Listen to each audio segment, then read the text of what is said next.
Fala pessoal, bem-vindos a mais um vídeo. Hoje nós vamos falar a respeito de como analisar um fundo de investimento. Então eu vou falar sobre algumas métricas e vamos começar com a mais famosa de todas, que é o Sharpe Ratio. O ratio é uma razão entre duas variáveis, no caso é uma divisão entre duas variáveis. Então o Sharpe Ratio é talvez a maneira mais utilizada no mercado quando o assunto é analisar a relação risco-retorno de um portfólio, de um fundo de investimentos, de um fundo de ações ou de outros tipos de fundos.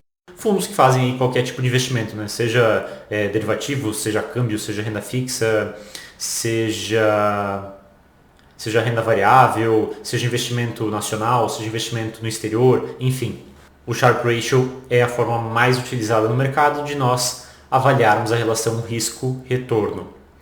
E como nós calculamos esse Sharpe Ratio?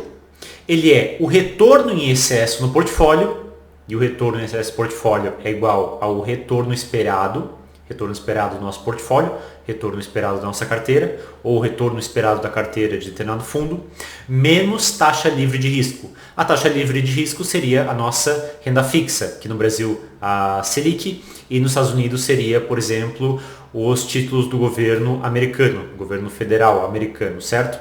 Dividido pela volatilidade do portfólio.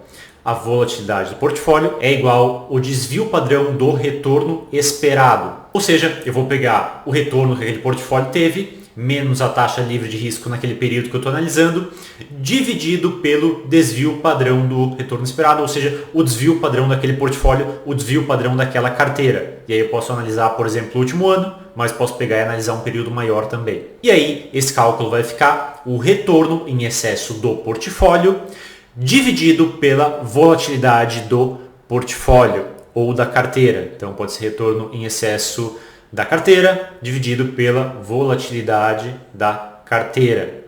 E o nosso exemplo vai ser RP, que é o retorno esperado de 14%, a taxa livre de risco, que seria aí uma renda fixa, e aqui no caso do Brasil seria Selic, nos Estados Unidos seria os títulos do governo americano, de 4%, para dar um exemplo, e o desvio padrão de 20%. Aí fazemos a conta e chegamos a um Sharpe Ratio de 0,5%. Quanto maior o número, maior o meu retorno por unidade de risco ou de volatilidade. Então quando a gente fala risco, a gente está falando de volatilidade. Quando a gente está falando de volatilidade, nós estamos falando de risco, aqui no caso do Sharpe Ratio. Aí nós temos também a razão de Sortino ou o Sortino Ratio, que é similar ao índice de Sharpe, mas nós só consideramos a volatilidade apresentada na queda. Por quê? Se houver uma volatilidade muito alta na alta, o Sharpe Ratio vai acabar sendo prejudicado, vai fazer com que aquele portfólio tenha um Sharpe Ratio pior. Então, por exemplo, se aquele portfólio subir ou aquela ação subir 20% em um mês, a volatilidade vai aumentar muito e vai fazer com que o nosso Sharpe diminua. Só que 99% das pessoas estão compradas no mercado. Ou seja, se houver uma volatilidade muito grande para cima, não é problema. Pelo contrário, é ótimo. Nós queremos que as nossas ações subam 20% em um mês, certo?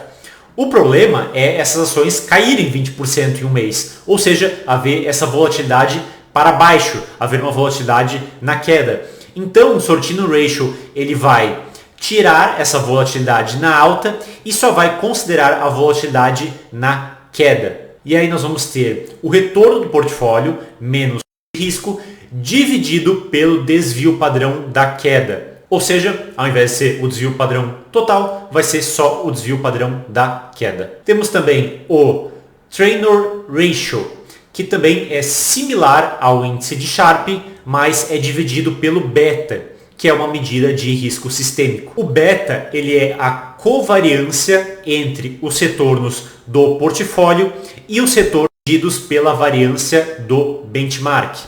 O benchmark pode ser, por exemplo, o Ibovespa aqui no Brasil, ou pode ser o S&P 500 nos Estados Unidos. E se for renda fixa que nós estamos analisando, aí pode ser algum outro índice. E aí nós temos a equação retorno do portfólio menos retorno da taxa livre de risco dividido pelo beta. Temos também o Information Ratio, que é o retorno em excesso do portfólio acima do benchmark, ajustado pelo risco ativo.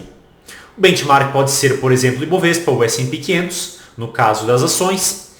O risco ativo ou o erro de rastreamento, então outro nome aí para o risco ativo, pode ser calculado pelo desvio padrão da diferença entre os retornos da carteira e os retornos do benchmark. E aí nós temos a equação que o Information Ratio é o retorno do portfólio menos o retorno do benchmark dividido pelo risco ativo. Aí nós temos também o Jensen's Alpha, que é o retorno do portfólio menos a taxa livre de risco mais o beta do portfólio vezes o retorno do mercado menos o retorno da taxa livre de risco. Se o valor for positivo, quer dizer que o portfólio teve um retorno superior ao do mercado. E agora, pessoal, falar para vocês o melhor indicador para analisar um fundo. O melhor indicador para analisar um fundo é vocês entenderem o que aquele gestor está fazendo. Porque você pode ter um fundo de renda fixa, o qual investe em títulos podres, o qual investe em junk bonds. E aí ele tem um retorno maravilhoso durante 1, 2, 3, 4, 5, 6, 7 anos. E aí de repente vem uma crise e 20% da carteira dele dá calote. E aí esse fundo quebra. Ou seja, teve ali por vários anos um retorno maravilhoso, mas como a estratégia não estava acertada, ele acabou quebrando, acabou tendo uma performance horrível. E a mesma coisa pode acontecer com ações. Então, a estratégia de determinado gestor pode ser mais interessante em um mercado de alta, ou em um mercado de queda, ou em um mercado lateral. E quando o mercado muda, essa carteira pode ter uma performance muito ruim, ou então ter uma performance muito menor do que um índice de mercado, ou do que a renda fixa, ou do que outros fundos. Então é um fundo ali que talvez vá muito bem quando o mercado está caindo, quando o mercado está de lado, mas em momentos de alta ele acaba não aproveitando tanto essa alta quanto outros fundos. E o contrário também é verdade. Então tem fundos onde o mercado sobe 10% no ano e o fundo sobe 20%. Mas quando há uma queda no mercado, ou então quando o mercado fica mais de lado, esse fundo performa pior do que o mercado, pior do que o Ibovespa ou pior do que o S&P 500. Então o Ibovespa cai lá 10% e o fundo cai 20%.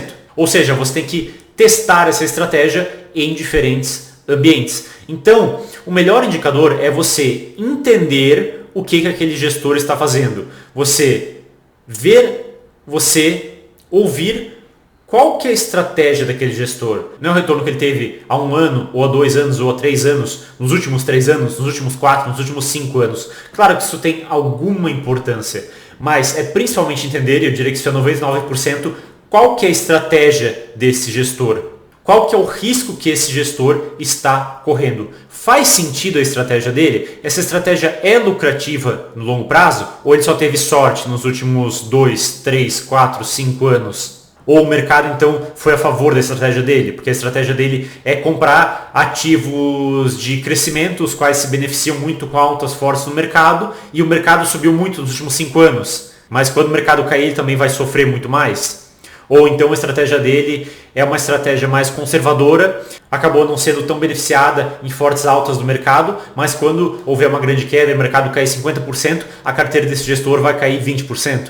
Então você tem que entender qual é a estratégia desse gestor, como que ela vai casar com o seu perfil de risco e entender se essa estratégia faz sentido. Como essa estratégia vai performar em um momento onde houver um evento de cauda, onde houver um estresse muito grande no mercado. Será que esse fundo vai quebrar? Será que esse fundo vai ter um retorno horrível? Será que esse fundo vai ter um retorno próximo do mercado? Será que ele vai ter um retorno melhor do que o mercado? E quando o mercado ficar de lado, será que ele vai continuar conseguindo dar um retorno? Ou então ele só consegue dar um retorno quando o mercado está subindo? E se o mercado estiver subindo, será que ele vai conseguir dar um retorno melhor do que o mercado? Ou pior do que o mercado? Ou parecido com o mercado? E por que ele vai dar esse retorno? Então você tem que entender melhor esses aspectos. E aí você vai ter que estudar e ir um pouco mais a fundo nessa jornada de entender um pouco mais o mercado financeiro e diferentes tipos de ativos, diferentes tipos de riscos, diferentes tipos de retornos e não simplesmente olhar indicadores como o índice de Sharpe ou Sortino, ou então outro tipo de indicador que vai mostrar ali o seu retorno em relação a alguma métrica de risco, ou um beta, ou em comparação com o benchmark, e por aí vai. Bem, pessoal, pelo vídeo de hoje é isso. Espero que tenham entendido, espero que tenham gostado. Um abraço e até o nosso próximo vídeo.